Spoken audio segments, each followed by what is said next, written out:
Cláudia, eu quero aprender a dormir.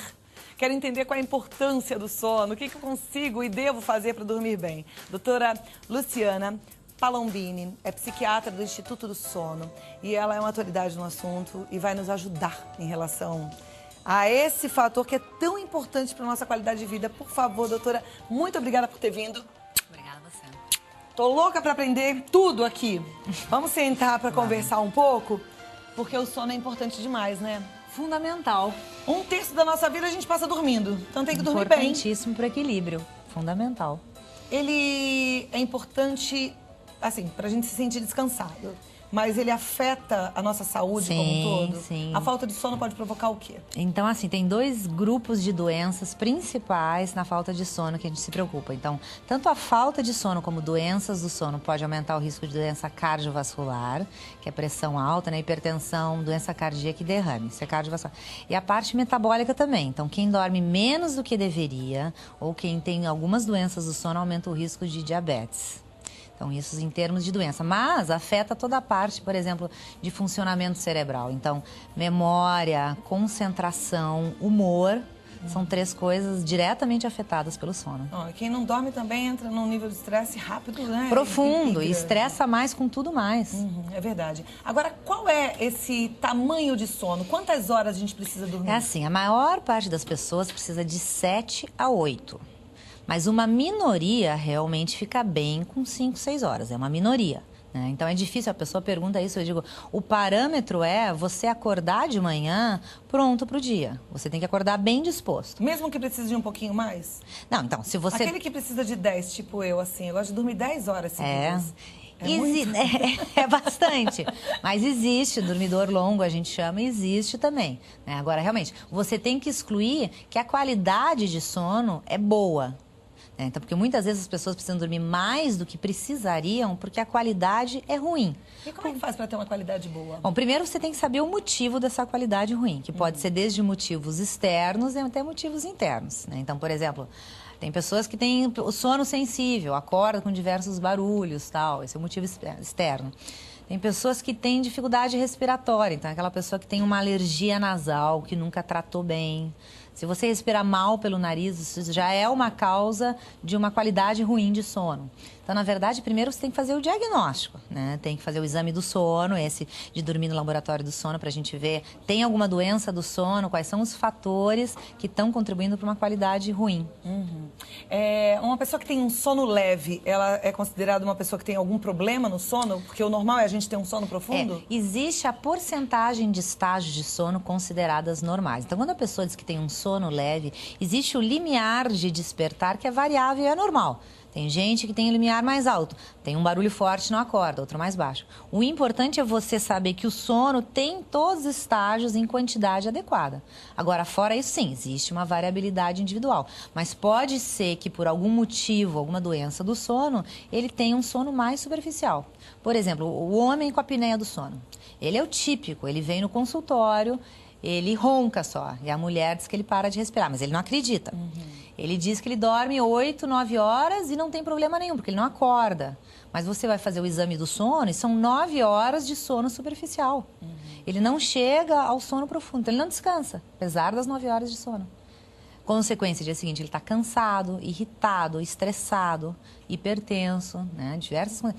Então, essa sensação, eu tive um sono normal ou não, é muito relativa e subjetiva. Só tem uma maneira de você saber, tem que fazer o exame do sono. Fazer o exame do sono. Agora, de uma forma geral, existe algum jeito da gente ajudar as pessoas que estão em casa para que elas possam dormir melhor? Sim, existem algumas coisas que chamam higiene do sono, que são regras gerais para uma boa qualidade de sono, né? Então, por exemplo, o sono é um ritmo biológico. E como qualquer ritmo, a gente precisa que sejam horários regulares, né? Então, por exemplo, a pessoa que tem tendência a ter insônia, algumas coisas que complicam e pioram essa dificuldade de iniciar o sono.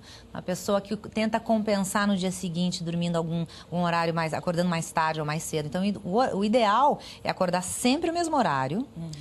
É não ficar na cama se não tem sono, né? Então, o insônia... isso que eu te perguntar. Então, teve insônia. acorda, levanta? Então a insônia é o seguinte, é uma predisposição junto com hábitos ruins. Então como é que é? É a pessoa que o cérebro facilmente liga de noite. Então ela tem que ter alguns hábitos para evitar, porque o cérebro dela já é mais ativo de noite. Então tem que evitar estímulos, evitar substância estimulante, evitar café, evitar cigarro, evitar coisa de trabalho. Favorecer que o cérebro baixe o nível de atividade para o sono chegar. Luz baixinha, então notebook muito perto, preocupação de trabalho, tudo isso é estímulo para o cérebro. Não dormir. Então, você tem que evitar. Então, o insônia tem que evitar isso, tem que fazer os horários regulares, como eu falei. Tem que evitar café, cigarro. Às vezes, o insônia fica fumando tarde da noite porque não consegue dormir. Piora. Né? Exercício regular é fundamental, ajuda muito. Né? E a pessoa tem que excluir doenças do sono, como eu falei. Então, se a pessoa faz tudo e está sempre cansada, né? Ou faz tudo e não consegue dormir de noite. Então, o insônia, o problema é que ele vem no consultório, ele tem há muitos anos esses hábitos ruins. E isso, aos poucos, vai criando um condicionamento. O cérebro meio que aprende. De noite não é para dormir. Então, se você não rever toda a rotina do indivíduo e muda algumas coisas, não muda, vai piorando o problema. Né? Ele toma remédio. Os remédios para dormir todos podem levar à tolerância e dependência. Então, o remédio para dormir pode ser usado, sim, por um curto período de tempo, junto com outras coisas. Nunca a pessoa esperar que um remédio sozinho vai fazer ela ter um sono perfeito e normal. Claro. Junto com outras coisas que são essas que a senhora colocou agora. Que dependendo de cada pessoa, algumas têm um tipo de problema, outras, né? Tem que ver o hábito específico daquela pessoa. Por isso que tem que sentar e conversar para entender direitinho. Às vezes são coisas muito simples. Que as pessoas fazem errado, mas elas não têm como saber. Então, realmente, o ideal é procurar um especialista, porque às vezes são mudanças simples. Tá. Para quem está agora ensinando a uma criança a dormir, para que ela tenha uma qualidade boa de sono, essa história de televisão ligada, dormir assistindo televisão, é ruim mesmo? Péssimo. Então, criança é uma coisa à parte, porque a criança, a gente considera, é muito fácil modular o sono da criança. Só que a parte de medicina do sono da criança está muito pouco desenvolvida aqui no Brasil. Ninguém sabe direito, os pediatras não veem direito. Então, na verdade, tanto a parte respiratória é pouco vista. Então, a criança que transpira, se mexe, ressona, ela tem que fazer um exame do sono. E a criança tem apneia do sono, sim. E prejudica todo o desenvolvimento. Só que muitas vezes, como ela passa... Inclusive na escola, né? Porque tudo, aí fica tudo, aprendizado, tudo. Agora, a parte de estimular a criança, com certeza. Se você estimula a criança, tem a mãe que reclama, até tarde a criança está lá pulando. Mas se você dá estímulo para a criança, ela vai. O relógio biológico dela é muito vulnerável. Tem que diminuir, tem que fazer a hora, o ritual do sono para a criança é importantíssimo. Falando em ritual do sono, aí tanto para criança quanto adulta, minha pergunta. Vale o chazinho, aqueles chazinhos do sono? Sim, o ritual é assim. Bom, primeiro você tem que evitar chá com cafeína, tem que cuidar. Tem chá verde, tem cafeína, tem que ser um chá sem cafeína. Se você tomar muito líquido, por exemplo, aumenta a chance de você ter que acordar para urinar. Então, tudo vale desde que relaxe. Tem pessoas que lê a Bíblia, relaxa, meditar, relaxa. Né? Ler livro de romance. Então, eu sempre falo para o paciente, você tem que mais ou menos achar alguma coisa que ocupe a sua cabeça, porque senão você fica pensando nos problemas de trabalho. Então, tem que ocupar, mas relaxar. E tem que ocupar para a pessoa não ficar pensando obsessivamente no sono. Porque quer seja na cama ou na sala, a pessoa fica olhando o relógio. Eu não dormi ainda e amanhã eu vou estar cansado. E, ai, que raiva, está todo mundo dormindo e eu não estou dormindo. E isso é um alimento direto para o cérebro. É uma mensagem direta para o cérebro. Não é para dormir. Então, tem que evitar. Muito bom. Agora, se a gente ficar pensando... Outro dia eu aprendi uma técnica com um psiquiatra na TV.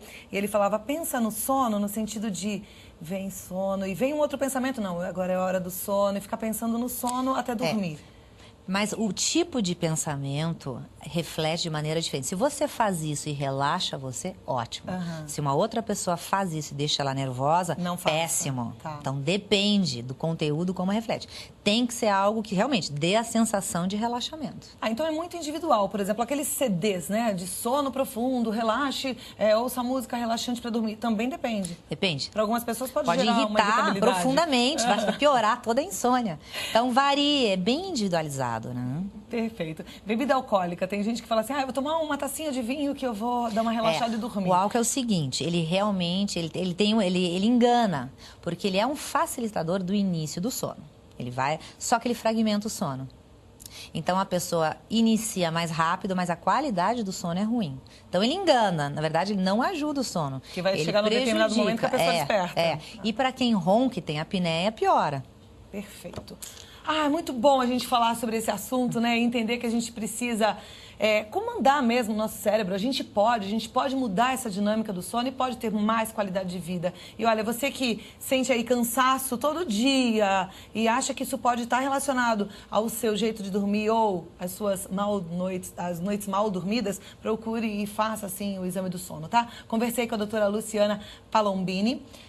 Pneumologista? Na verdade, eu sou pneumologista, sou psiquiatra. Porque o que acontece? Tem vários especialistas. Hoje, a medicina do sono não é uma residência médica.